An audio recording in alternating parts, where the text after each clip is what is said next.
Olá, seja bem-vindo a mais um encontro com o conhecimento. Hoje, na disciplina de Física, falaremos uma parte da habilidade 204. Você já parou para pensar? Será que os satélites que estão no espaço podem influenciar as nossas vidas? Veja na tela um satélite. Cerca de 30 mil objetos enviados pelo homem estão orbitando o nosso planeta Terra. E saiba de uma coisa, a maioria deles não funciona mais. Um problema sério para nós. Esse lixo espacial pode colidir com satélites em operação, que fornecem serviços essenciais para nós, como o GPS e os alertas meteorológicos. E isso pode interromper. O perigo, pessoal, é que esses satélites em operação sejam atingidos por estilhaços desse lixo espacial e pararem de funcionar. Isso seria um impacto significativo para a nossa humanidade. E qual seria o nosso problema, ou o que nós poderíamos fazer em relação a esses satélites? Como nós temos um monte de lixo no espaço, né, estão orbitando o nosso planeta Terra, o que acontece? Pare e acredite nisso. Cientistas estão alertando.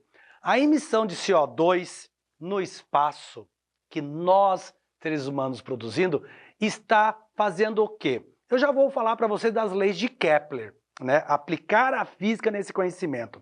A força gravitacional está sendo afetada, porque existe uma força entre dois objetos, né? Isaac Newton já falava isso, né? Existe uma força gravitacional entre dois objetos em relação a uma certa distância.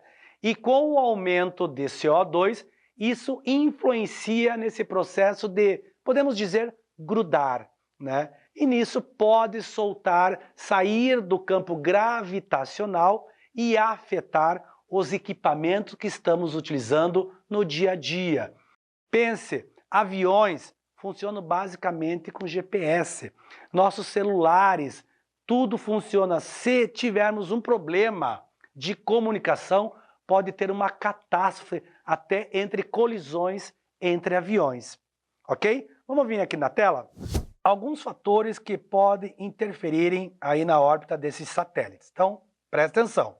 Primeiro, é o campo gravitacional da Terra, né? Então a gente coloca lá o campo gravitacional do planeta Terra, que qual que é o detalhe? Ela não é esférica, gente. Então, por mais que falamos que a Terra é uma circunferência, ela não é esférica, é como fosse, pense numa bexiga e ela é achatada nas pontas, né? Então, ela não é esférica aí a nossa, deixa eu escrever bonitinho aqui, esférica, porque saiu feio. Ela não é esférica, ok? Outro ponto que devemos levar em consideração os satélites, né? É a atração gravitacional. Então, nós temos aí uma força, uma atração gravitacional, que são entre os corpos, Sol e Lua, entre outros astros, isso também influencia. Outro fator que influencia drasticamente é o fluxo das partículas que vêm do Sol, né? Que a gente chama tal do vento solar. Então, isso também influencia. Até então, você fala assim, mas eu não tenho nada a ver com isso. Até então, você não tem nada a ver mesmo, né? Outra coisa que influencia, o atrito, o próprio atrito. Gente, no planeta, no espaço, existe atrito, né? E outra que é predominante é a força magnética. Então, a gente coloca aqui a força magnética, que são as correntes elétricas que nós temos, que é o campo magnético da tela. Então, isso tem que ficar muito claro para vocês, e é claro também que tudo isso vai influenciar a questão do CO2, do dióxido de carbono. Ok? No século XVI, Nicolau Copérnico trocou a visão tradicional do movimento planetário centrado na Terra, em que o Sol está no centro e os planetas giram em torno. Porque até então, pessoal, então deixa eu tentar fazer assim, ó. Vou desenhar aqui o pessoal pensa que é uma circunferência, mas não é. Se você pegar um cone, deixa eu tentar aqui fazer um cone, mais ou menos um cone. E eu fizer um corte, uma diagonal nesse cone. O que nós vamos ter? Nós vamos ter aqui uma elipse. Então, o planeta Terra, ele faz uma elipse. Então, não é uma circunferência. Até usamos modelo de circunferência, estou apagando aqui para vocês, para facilitar a compreensão. Mas é uma elipse, né? Aonde? Aqui, a primeira lei de Kepler. Então, o que diz a primeira lei? A primeira lei diz que o Sol, eu vou usar outra cor aqui, que o Sol, né? Vamos fazer aquele desenho que a gente aprendeu, o Sol, com aqueles... Ele é um dos focos, né, da nossa elipse, porque a elipse tem 2 focos.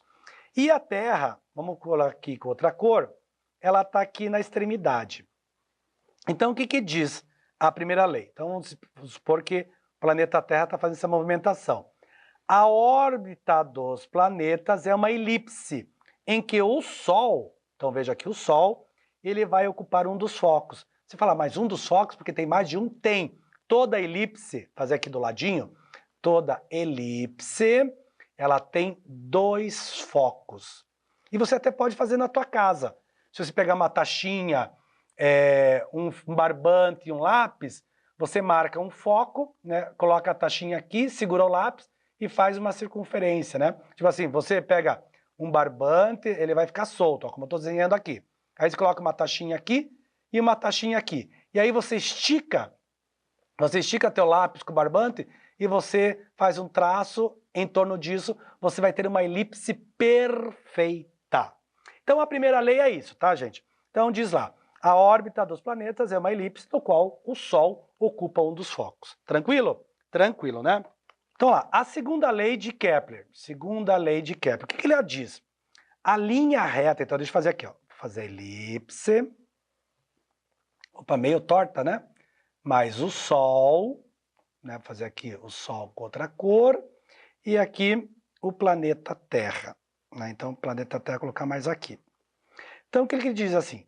A linha reta que une o Sol ao planeta, ele varre áreas iguais, em intervalos de tempos iguais. Quer dizer o quê?